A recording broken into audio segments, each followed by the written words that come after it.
এক্ষুনি চলে আসবে, দাঁড়া। দিদি দেখ, ওই তো চলে এসেছে। দাঁড়াও দাঁড়াও ভাই,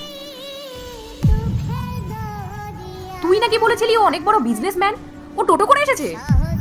কি জানি দিদি, আমিও তো কিছু বুঝতে পারছি না। এ কি, আমি তো ওয়ালেট আনি। আচ্ছা তুমি 1 মিনিট দাঁড়াও। হ্যাঁ, হাই, হ্যালো পায়েল, বলছি তোমার কাছে 200 টাকা হবে? থাকলে আমাকে একটু দাও না গো। হ্যাঁ আছে, কিন্তু কি করবে? আসলে ওই টোটোওয়ালাকে ভাড়া দিতে হবে, ওই জন্য। আচ্ছা দিদি, 200 টাকা দে না।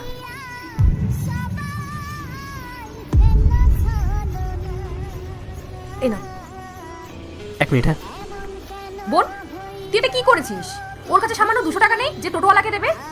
দিদি তুই একটু ওয়েট কর না, আমি দেখছি কি হয়েছে। 1 মিনিট আসছি। এ নাও, আসছি। হ্যাঁ?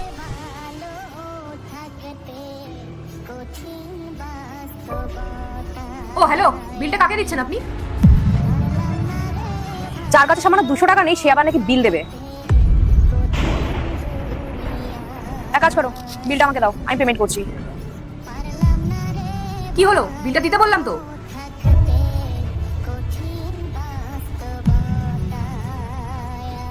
যাও, আমি পেমেন্ট করে দিচ্ছি। দিদি তুই এভাবে বললি কেন ওনাকে? টাকাটা রাহুলে দিয়ে দিত। ও পেমেন্ট করবে? ওর কাছে সামান্য টোটো ভাড়া নেই, ও নাকি বিল পেমেন্ট করবে। আসলে দিদি, এই চুপ করো তো, তোমার সাথে আমি কোনো কথা বলতে চাই না। নেহাত বোন আমাকে জোর করেছিল, তাই আসতে বাধ্য হলাম। শোনো, তোমার মতো ছেলেদের সাথে না আমি কথাও বলি না, আমার স্ট্যান্ডার্ড না এত লো না। আর বোন, তুই তুই ওকে কি দেখে ভালোবেসেছিস? আমরা কত ভালো ভালো সম্বন্ধ এনেছি তোর জন্য, আর তুই যে ধরেই বসে আছিস তুই নাকি ওকেই বিয়ে করবি। কি আছে ওর মধ্যে? দিদি তুই এভাবে ওকে অপমান করতে পারিস না, আমি রাহুলকে ভালোবাসি।